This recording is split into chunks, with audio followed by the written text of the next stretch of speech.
અને ઓપરેશન કરાવેલું છે અને ઓપરેશન કર્યા પછી અત્યારે કમ્પ્લીટ દવા ઇન્જેક્શન ઓપરેશન વગર, બરોબર ને પ્રભુ? હા હા હા.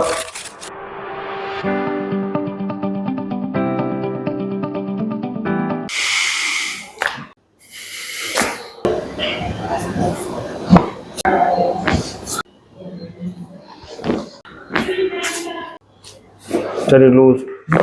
ઓકે, ઊંડો શ્વાસ લો, છોડો.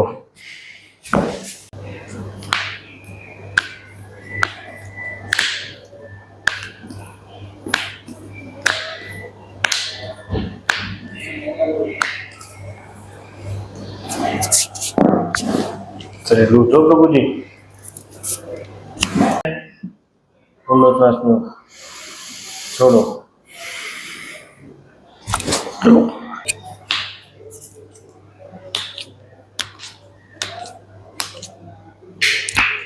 વાવ.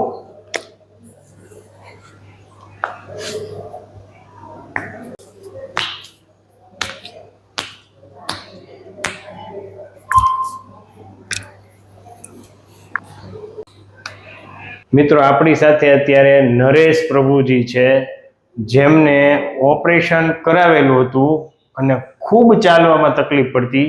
તો આપણે પહેલા એનું ઓપરેશન જોઈએ. આમ ફરી જાઓ પ્રભુજી આપ. મિત્રો, આપ જોઈ શકો છો આ પ્રભુજીને જે ઓપરેશન કરાવ્યું હતું. મિત્રો, આપ જોઈ શકો છો આ જે પ્રભુજીને ઓપરેશન કરાવેલું છે, પણ સ્ક્રૂ પ્લેટ નથી. જોઈ શકો છો આપ. તો આપણે આ પ્રભુજીને પૂછીએ કે એને કેવી તકલીફ હતી. પ્રભુ, આપ ક્યાંથી આવો છો અને શું તકલીફ થતી હતી? હું આવું છું ગામ સનિયાદ, કરજણ તાલુકો, જિલ્લો વડોદરા. ત્યાંથી આવું છું. ચાલવામાં તકલીફ થતી હતી, બેસી જવું એવું થઈ જતું હતું, પણ અત્યારે ઘણું સારું લાગે છે. ચાલો તો. હા ભાઈ, 5 ડગડા ચાલે ને તો એને બેસી જવું એમ થતું હતું, બરોબર ને પ્રભુ? હે? હા. પાકું ને? હા હા હા. અને ઓપરેશન કરાવેલું છે અને ઓપરેશન કર્યા પછી અત્યારે કમ્પ્લીટ દવા ઇન્જેક્શન ઓપરેશન વગર, બરોબર ને પ્રભુ? હા હા હા. પ્રભુજીને પૂછીએ. પ્રભુ, આ વિડીયો અમે યુટ્યુબમાં મૂકી શકીએ? હા. ખાસ તો એકવાર હજી ફરી વાર કે તમને તકલીફ કેવી થતી હતી એકવાર આપણે જણાવો તો. તકલીફ એટલે ચાલવામાં બહુ તકલીફ થતી. પહેલા બેસવામાં થતી હતી ને ઓપરેશન કરાયું હતું.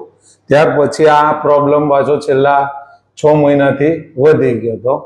અને અમારા ગામના જે ભાઈ આવેલા એને યુટ્યુબ પર મેં તમારા વિડીયો જોયેલા, એનાથી પછી મેં એમની સલાહ લઈને તમારી પાસે આવ્યો. કેમ રહ્યું? સરસ. રેડી ને? હા. તો આ વિડીયો અમે યુટ્યુબમાં મૂકી શકીએ? તમે શું કહીશો? સરસ, આવું જોઈએ. કોઈ તકલીફ થાય તો વગર ઓપરેશન, વગર કોઈ ઇન્જેક્શન, દવા વગર સારું. તો આ પ્રભુજીને L4, L5 ને S1 માં ફરીવાર ગાદીનો પ્રોબ્લેમ હતો. તેને હિસાબે ચાલી નહોતા શકતા, પણ આપણે ગાદીનું સેટિંગ કરી દીધું. જે ગાદીની મૂળ સ્થિતિમાં હતી ત્યાં આપણે બેસાડી દીધી અને તમને અત્યારે ઓકે થઈ ગયું, બરોબર ને? સરસ. ખૂબ ખૂબ આભાર પ્રભુ તમારો.